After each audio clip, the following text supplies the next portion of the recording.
Ayun, breaking news tayo mga tol. Tapos ng laban ng Anthony Joshua versus Francis Ngannou. Mabilis lang natapos dahil hanggang round 2 lang. Minaso mga tol yung ulo ni Francis Ngannou. Parang pinalakol eh.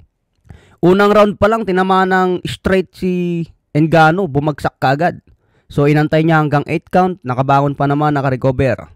Pagdating nga po ng round 2, dito na binanatan ni Anthony Joshua.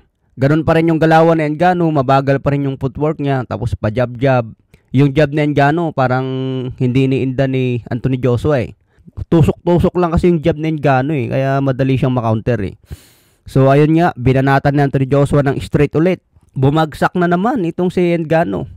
Pero nakarecover pa rin si Ngannou mga tol, no? Isang tama lang bumabagsak kagad. Pero nakaka-recover. Malakas pa rin si Ngannou. Pero pagdating sa pangatlo, talagang nagkanot. Kumbaga sa Ilocano mga tol, tinodo na Anthony Joshua. Wala nang jab straight. Diretso na. Pagpasok ng Anthony Joshua, tinira agad. Wala, bulagta si Ngannou. Nanlambot nga yung leg niya mga tol eh. Pag tinamaan ng overhand right, gawin nyo na lang yung ulo niya. Oh. Wala na. Tulog. Sabi ni Francis Ngannou kapag tinamaan daw niya si Anthony Joshua, hindi na makarecover, matutulog na. Pero baliktad ang nangyari.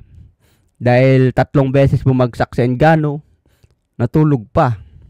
So hindi naman siya natulog, no? Baka nakapikit lang siguro kasi hindi na siya gumalaw eh nung bumagsak nung pangatlo eh. MMA fighter yan si Ngannou eh. Kumbaga lumaban lang sa boxing para lumaki ang kita niya. Maliit kasi ang kinikita niya sa MMA. Hindi na siya dumaan sa maliliit na fighter sa heavyweight. Rumekta kaagad kay Tyson Fury. Dahil napabagsak niya si Tyson Fury, akala na Ngannou kaya na niyang makipag-compete sa mga high level. Pero pagdating kay Anthony Joshua, sineryoso ni Anthony Joshua. Kaya pinakita niya dito sa laban. Kasi si Ngannou kasi yung jab niya, walang baga walang setup eh. Tinutusok lang niya eh. Hindi katulad kay Joshua, ang setup ng jab niya, jumajab sa taas, jumajab sa ilalim.